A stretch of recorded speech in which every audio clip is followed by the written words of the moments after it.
Some say Warrior is the worst class in Path of Exile 2, and that's because enemies do way too much damage for you to reliably tank them. And even if you want to build a sturdy warrior to survive the most dangerous boss mechanics and swarms of enemies, there's still the fact that killing enemies faster makes them less dangerous to you. But what if you wanted to play a defensive warrior with a shield that's still viable in endgame with tons of damage through armor break and pulsing damage, while also giving you a more forgiving approach to leveling up your warrior that uses shield skills regularly for a fun protection warrior playstyle? Then in this video I'll be showing a warrior build that works from level 1 that ascends into a Warbringer. I'll show the skill gems I use to maximize the build's effectiveness while still having a lot of utility and versatility for many different situations. Then I'll go over the passive skill tree decisions, what item stats you want to prioritize, and then some playstyle tips. So let's just get straight into the skill gems. The level 1 skills you get are pretty bad, so just try to get to level 3 if you can, where you'll be able to get Shockwave Totem and Resonating Shield. These are your bread and butter. Shockwave Totem is going to place down a totem, and that pulses damage. Once you put that down, that is pulsing damage there, and you don't need to constantly do that. So you can put it down and then start using defensive skills, use your block skill, and that'll just do damage. So it's very safe. You can use it at range, you can throw it away, and then enemies can kill that. But if you put it in a place where enemies are inconvenient to go kill it, or you place yourself in a way that the enemy is between you and the totem, it has to choose between killing the totem and you. So there's some interesting positioning you can do with that. And also the fact that it's so far range makes it really safe for dangerous boss fights or the trials where you cannot get hit or you lose honor. So totems are probably one of the best playstyles for a safer warrior build. We're going to put in, this is our main damage, so we're going to put in Brutality, which increases the damage straight up. Then we're going to put in Martial Tempo. The attack speed of your character affects how fast this totem will attack. So I have a decent amount of attack speed, and that's just going to make it pulse that damage faster. And then we're going to go for Heavy Swing, which increases its damage even more. It decreases the attack speed a little bit, but not by a lot.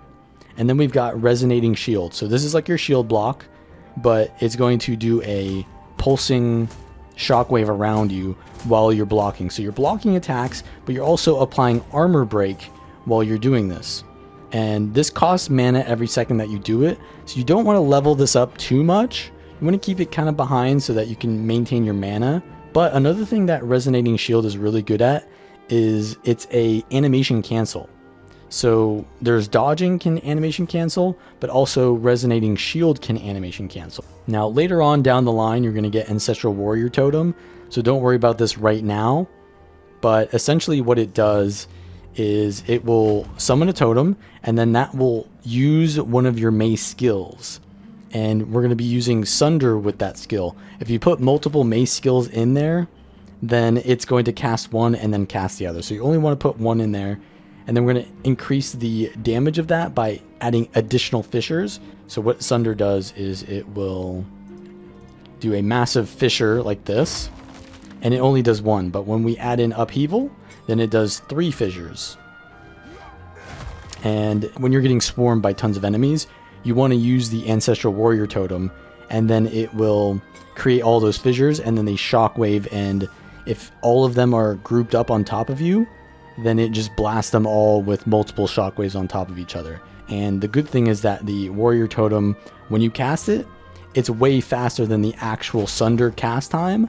You don't want to be sitting there casting Sunder because you're immobilized and you're just going to die. So using the totem and then protecting yourself while you're getting swarmed helps you to survive those big situations where there's just overwhelming numbers.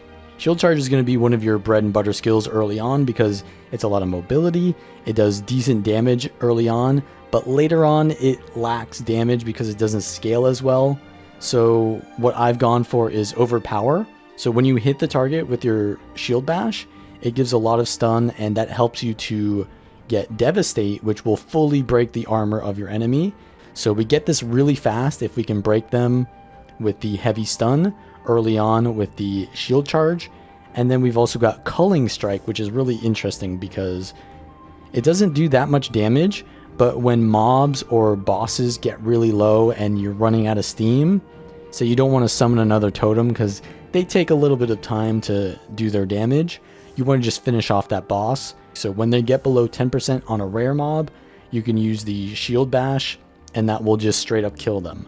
Or if it's a boss, which is unique, under 5% will finish them. So you'll get used to seeing how low it takes to get them that culling strike, and it'll feel really good because you just do that big shield bash animation, has a nice explosion, and then you kill them and then you get loot. Now, Leap Slam is a skill that we're not using for damage, so this is another skill we don't want to level up too much because we don't want it to use up too much mana. And it essentially will leap you, and it can leap you over terrain, which is also really nice because you can move over these terrain gaps that enemies are chasing you through, and then you create some distance, and then you can set up your totems while they're chasing you still because you've created that distance. And it has a bit of a aftercast, so that's what we're going to use Resonating Shield for. So we want to, in the air while we're leaping, hold the skill for Resonating Charge or Resonating Shield, and you won't get that delay before you can start moving again. You'll just immediately start moving. So we're using on that skill Holy Descent. So whenever you land, you will create a holy ground, which will give you a lot of life regeneration, and it will reduce the effect of curses on you. So this is just nice for extra sustain when you're being chased. You get that extra health regeneration. And then Jagged Ground. 50% of the time I create Jagged Ground whenever I leap with this, and Jagged Ground just slows enemies. And then I go for Despoiler, which increases the duration of ground surfaces that are created by this skill. And Shield Wall is, of course, going to be the iconic skill that you use on the Wall Warrior build. But it's not too important because other than blocking projectiles, it doesn't have too much of a defensive use, but it does have a nice offensive use. So Shield Wall will explode when you use a shockwave on it. And so if I put this down and then I put my totem down, it blows up the wall, and then any enemy near that wall gets the damage from those hits. And so what I've done here is I've increased the area of effect. It doesn't increase the wall size. That's going to be the same size no matter what, unless you use Fortress or something like that.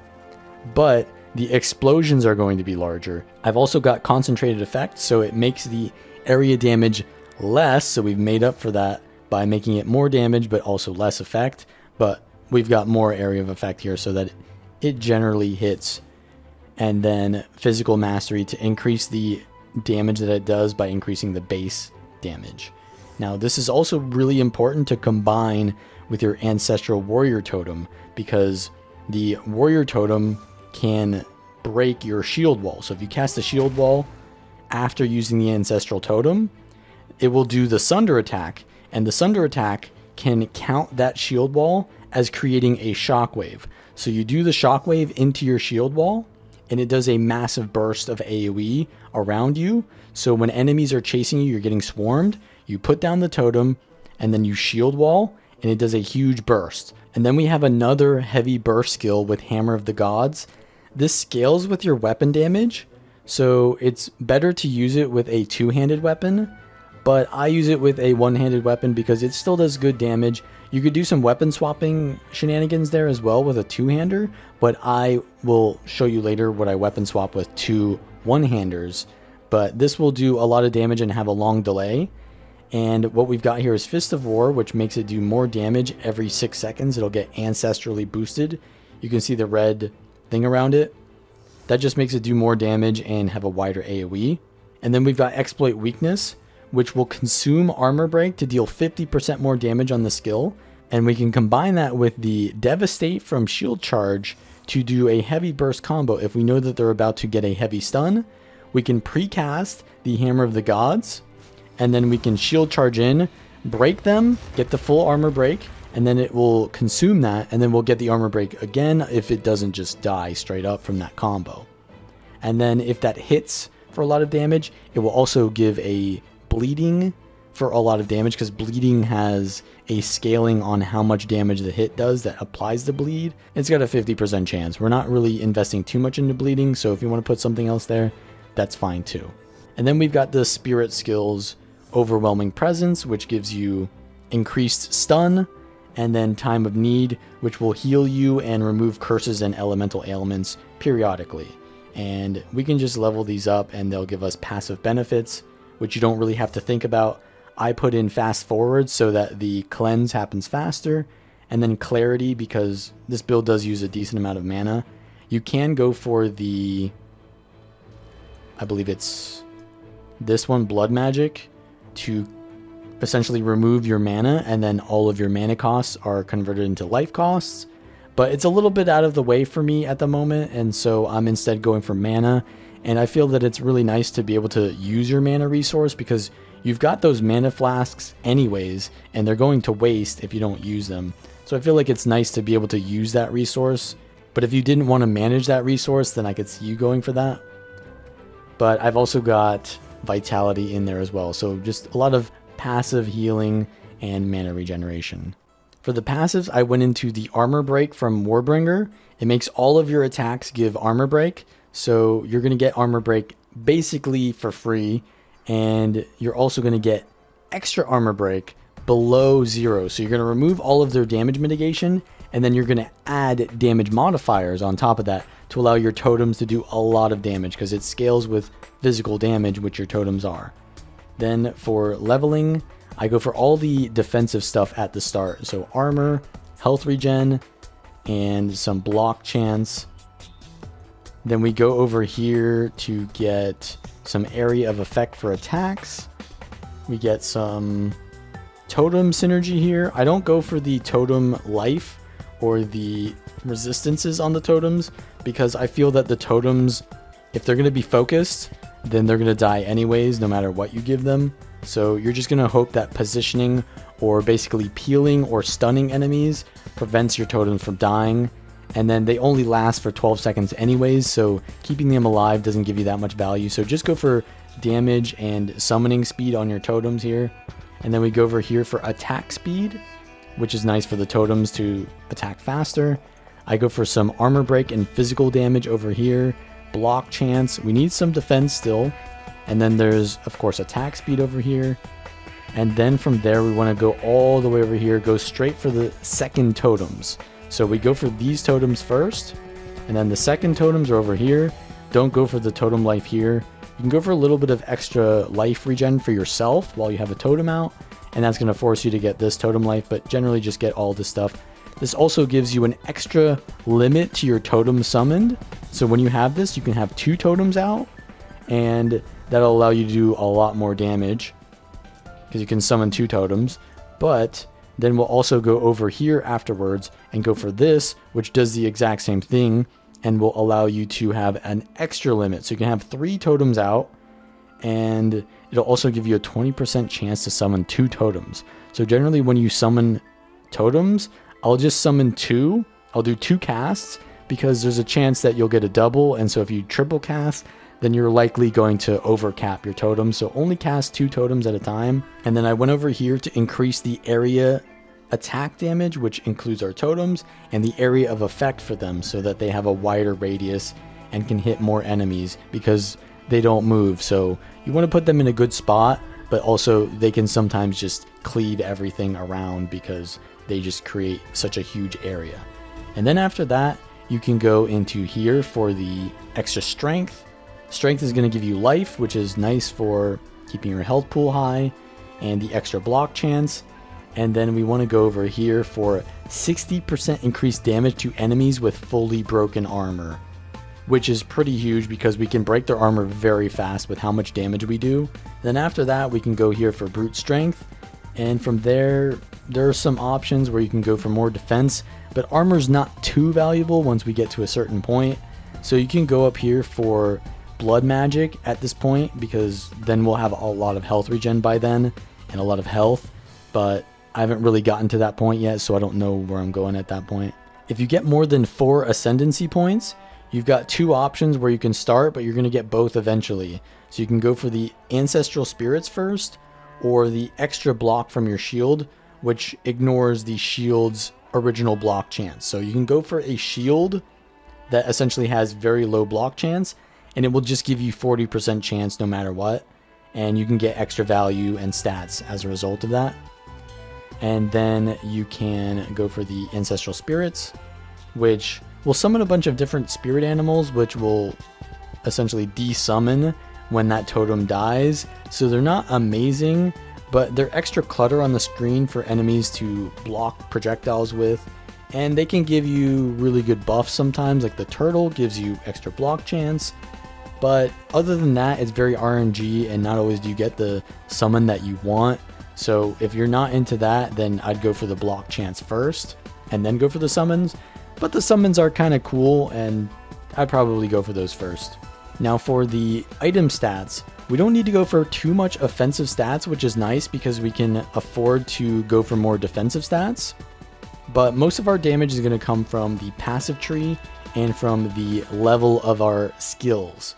So you want to go for a mace that has plus to level of all melee skills, because that will affect your totem skills, and your totems will scale basically off of the level that you use them at. So the shockwave totem here, you'll see is level 22 because I've got a +4 from the mace here. And then you want attack speed, because the attack speed will affect your totem. So only attack speed and plus to your melee skills are the only offensive stats you need. Otherwise, you want health, you want armor, you want to max out your resistances if possible at 75. So I've got a pretty good spread here, except for chaos is a little bit low. Get to 75 if possible, and that'll help you to survive a lot of the one-shots happening. And then you want to go for the block chance, because I've got here 63% block, got a lot of block from the passives, and I've got 66% damage reduction from armor, but you still need to use mobility from the leap slam, from the shield charge, or just dodging to avoid those big one-shot attacks. One cool tech that you can do with weapon swapping is you can get the +4 to all melee skills on your second weapon set, which you can have 2 maces on. So this will allow you to get an extra 8 to your totems. So I can have here +4, and then I swap and it's +8. Now when I summon the totems, you can see here I summon the totem with the +8.